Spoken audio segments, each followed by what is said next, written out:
How you doing, guys? You know what time it is. Battle Box!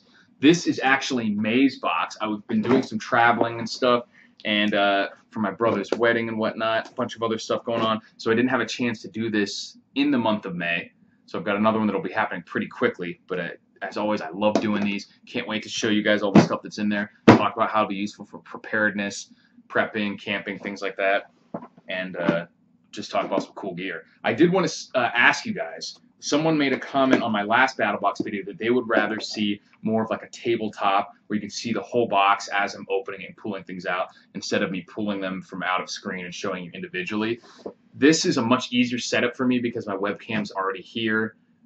I have my backdrop, things like that. But if most people would rather see the way I've done them in the past and done other tabletop reviews with it pointing downward or something like that where you can see the whole box at once, or even where I went out into the desert for one of them and did them in like a cave like that, whatever you guys would rather see, let me know, and I'll do my best to make sure I can do that for you guys in the future, because it's all about you, the viewers, want to see. But for now, I'm just going to use my setup that I have here because it's already ready to go. So let's see what we got. I love doing these, man. I just love opening stuff up, not knowing what's in there, checking out the goodies. So let's see what we got. This field repair kit, seam repair kit. Looks like it's for sleeping pads, inflatable sleeping pads, which are totally essential piece of gear if you're going to be doing. I mean, obviously it's not literally essential for survival, but for comfortable camping, it certainly is. And if I was in a survival situation, I would still take one with me. They're super lightweight and make an incredible difference when you're actually sleeping. You can sleep comfortably in areas where you wouldn't be able to otherwise. And the new type that they have are just fantastic. You don't have to take the foam mats that take up a lot of space. These little self-inflating air mattresses are fantastic. They weigh almost nothing, take up almost no space, and make a big difference. But they might be slightly fragile compared to like a solid foam bedroll, like a military style one. So that's where something like this would come in handy. Repair that stuff. And it also says, looks like you can repair shoes and other things like that as well. Yep, tents, tarps. This is a repair kit for all sorts of plastic canvases, things like that. Very useful. Probably be worth carrying around just this and a mat instead of a big bulky foam pad that isn't compressible. Repair wrap. This is on what looks like it's one of those tapes, like Fiber Fix or oh, it is Fiber Fix. I didn't even read it. Fiber Fix. So this, I can already see that the trend in this box is fixing things. So this is fantastic stuff. I think it's a mix of like tape and fiberglass kind of resin. So you can fix all sorts of stuff in a much more. It shows you fixing tent poles, fishing poles, water hoses. Very versatile and strong. Here we have another repair element. Shoe repair. It's kind of like shoe goo, I guess. Aqua Seal. Let's see if we get it. I'm not even going to try to. Réparation des chaussures. Permanent waterproof, flexible, abrasion resistant, and permanently bond soles repair. Build toe caps, build heels. Dries to a solid rubber that won't crack or peel over time. That could be useful. Especially a lot easier to carry something like this in maybe a long distance get-home bag or something like that than it would be to try and bring a whole other pair of boots, which you know you're going to have some sort of shoe wear, shoe failure eventually, but an extra pair of boots can be quite heavy and take up a lot of space. So if you have a few of these repair elements that you can use on other things as well, that's probably a better way to go unless you really have like a bike trail or something that can carry a lot of extra gear. This fell off a second. Oh, here we go. This is a Stronghold Haywire Clamper. It is a hose clamp designed for repair of all sizes.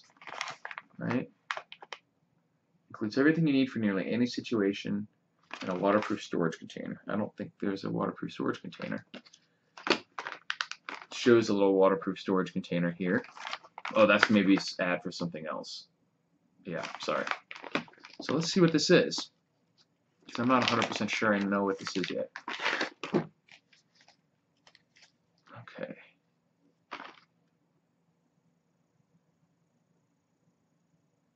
Yeah, I guess it's a tool for using the wire to clamp, like make your own hose clamps with this tool. I'd have to kind of figure this out to see how this works.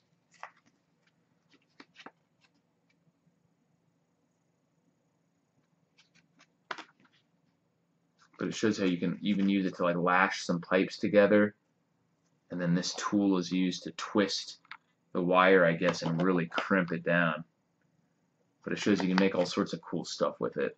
Make a spear, a little stone hatchet. Cool.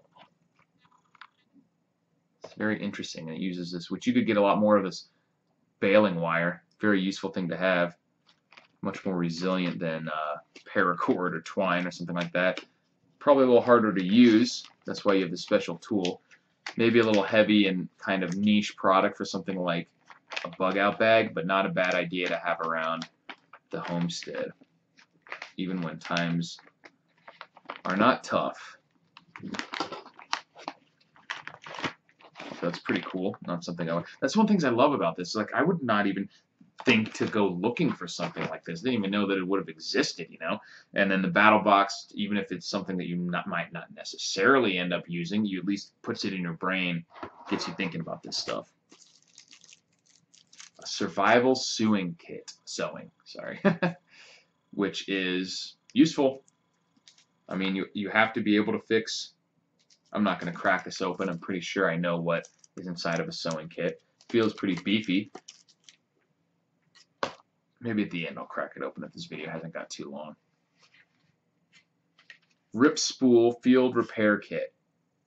Let's see what that is.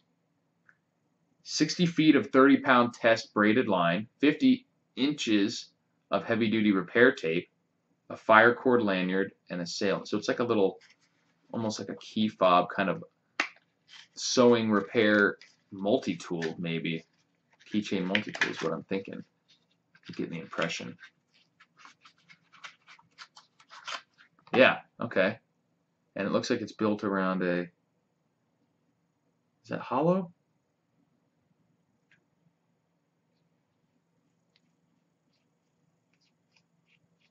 Let's see what's it say here. Oh, the needle. Oh, so that most of the body, that is just all the tape. Then it's got a thin tube with a pretty heavy-duty needle. You could fit more than one needle in there, which would probably be a good idea. And then you have a spool of pretty heavy-duty 60-pound monofilament, or braided. It's not monofilament, it's braided line. Pretty cool. And a convenient little, seems to add a little bit of weight, you know, more so than you would have if you just had the tape, but it does make it a little convenient, a little carrier, make it kind of robust. What's this one? Tenacious Clear Repair Tape. Ultra strong repair tape with maximum strength adhesive. Sticks to almost any surface and will not leave a sticky residue if removed within 72 hours. Tents, screens, bags, sleeping bags, packets or jackets, ski pants, rubber boots, boat covers, canopies, touch screens. Very interesting. Includes one roll, so I think this part of the box is empty.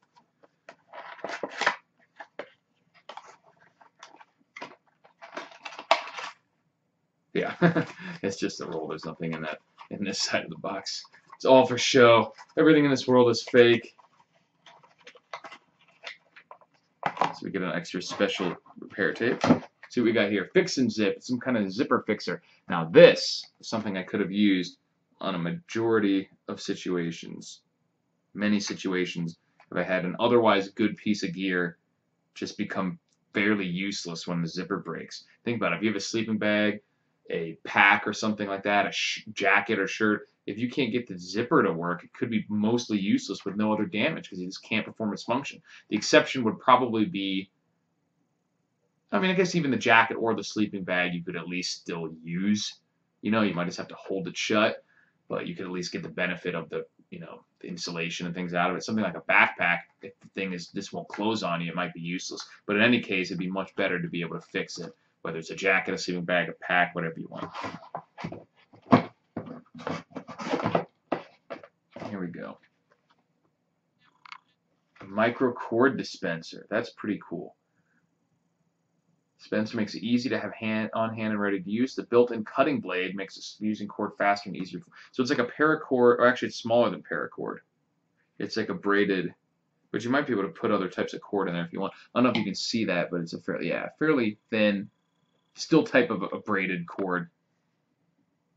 It has 125 feet of a 100-pound test, which is pretty good. 100-pound test will get you be able to use a lot of stuff. It bulks it up a little bit, so once again, it's probably not something you would want to use for a pack, but maybe, especially if it's not a if you're more camping type situation than a true bug out bag, or maybe you could attach it to the outside of the pack and be ready to go with some cordage whenever you need to, because it's not obviously not heavy. And I'm not really, for me, when it comes to survival packs, get home bags, things like that, I'm not as concerned with weight. I'm more concerned about having things with you that you need and more options, because if you're in a situation where weight becomes an issue, you can start shedding gear. And if it's a survival situation, like a get home situation or a bug out bag, you can get some sort of bicycle or hand cart.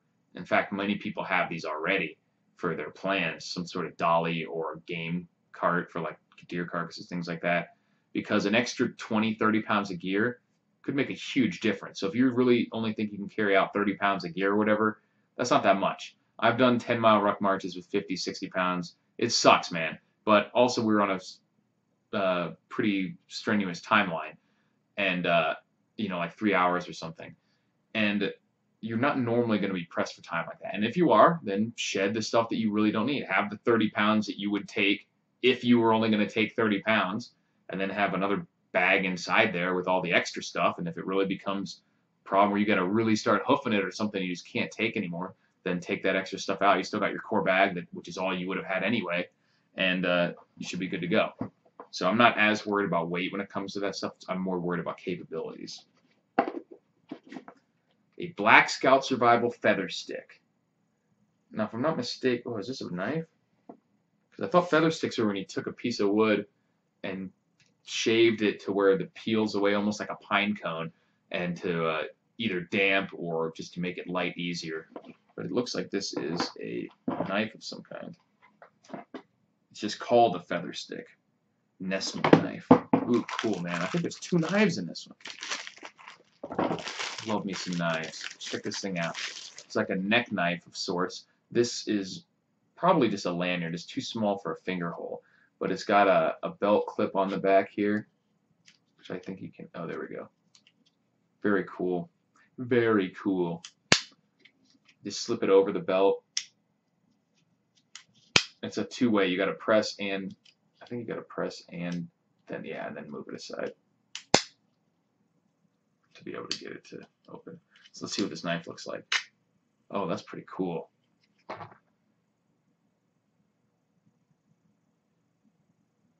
Seems nice and sharp. Definitely got a big belly on that one. I like the friction there, and then the fact that you're into the concave portion of the blade makes it even easier to push against, because it's not going to slide down flat. Handle's a little small. I don't have big hands. I have very average sized hands, and my pinky is not on that, and it's too small to put it in there. So it's definitely a little finer tool. My finger barely can hang on at the end, so most people would, especially people with bigger hands, would be holding it kind of like that. I do really like the way my thumb and forefinger nestle it like that. It feels like, despite having my hand hanging off, that it would, have a pretty good grip on it. And you could put a lanyard on there and then loop that through your wrist, so it's not going to lose it. Interesting knife shape. I like it. Would probably be good for whittling and shaving and things like that. Maybe even skinning or something.